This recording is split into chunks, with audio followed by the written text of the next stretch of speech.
But Islam is quite patriarchal, isn't it? I mean, doesn't the Quran say that men have authority over women? Well, don't they? I mean, men are the ones who have been oppressing you all this time, right? I mean, according to your own narrative, men have been running the show. The feminists are asking for their so-called rights from who exactly?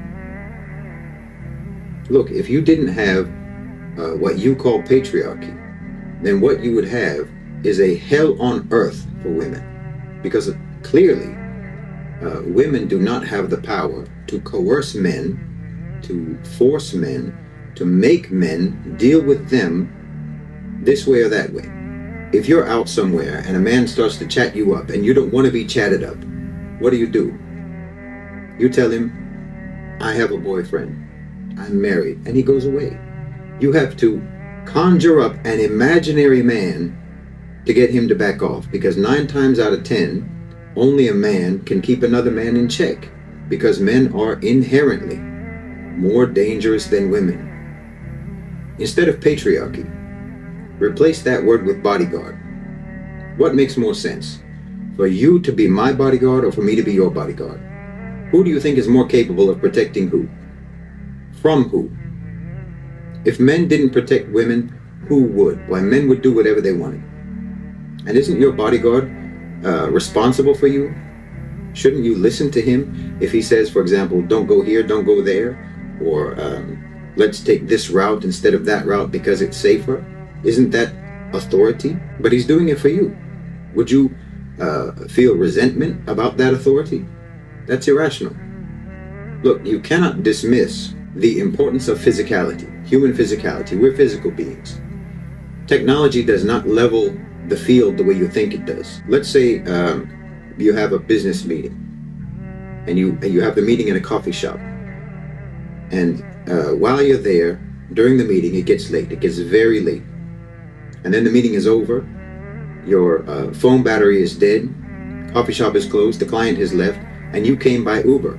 Now you're alone in the dark with no way home. If it's me, I'll just walk home. If it's you, you would have been getting nervous and worried throughout the entire meeting, the later it got, worrying about how you're going to get home. You're not going to be worried about being assaulted by a gang of women. And if you were walking in the street by yourself late at night and you see a man coming towards you, which one of the two of you is more likely to be afraid? Who's going to be scared of who? But see, you in the West have confused this.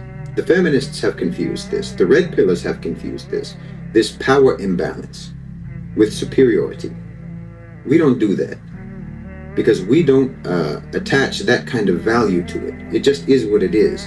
The power imbalance, that literal physical power imbalance, that imbalance in the ability to coerce and exert force and to be violent, is just a fact and a reality of the power imbalance between men and women. But your culture is in love with power. It's in love with force. It's in love with violence. So to you, whoever has the greater capacity for violence, whoever has the greater capacity for being dangerous, then that person is better. The one who can exert his will is better.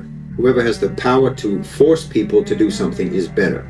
And whoever is weaker is less. It's because you admire power so much, and you admire force, and you admire the ability to coerce, that you find yourself resenting that men have authority over women, or the idea, the concept of men having authority over women, because you think it's unfair. You think that women are being deprived. But remove that authority and see how deprived you'll be. Remove that authority and you will be in danger. You will be deprived of your safety. You'll be deprived of your security, your freedom, and maybe your life. In the Muslim world, we're not confused about this. And we don't think in terms of better or higher value on this basis, except in terms of piety and righteousness. And what each person's role is, and what their duties are in society, in the family, all naturally proceeds from their abilities and capacities. I'm not equal to a woman who is more pious than me, but I may have authority over her, because authority does not mean the same thing as superiority. It's just a function. It's just a function that doesn't carry any particular implications about it with regards to value. But your society assigns value to it that's inappropriate, that is not an obvious value to be assigned to it. You in the West, because you've largely become atheists, will make fun of Muslims, will make fun of our intelligence, because, as you say, we believe in fairy tales. You say we believe in a God without evidence.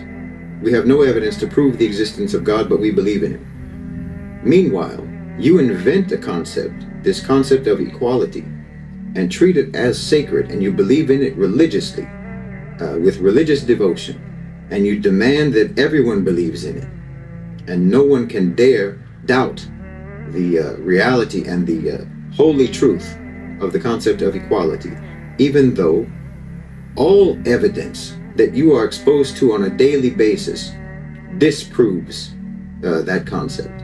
So you'll make fun of us, and you'll look down on us, and you'll insult our intelligence for believing in something that you say we don't have any proof for. Meanwhile, you're believing in something for which all of the proof that exists disproves it. You see how incoherent your thinking processes are?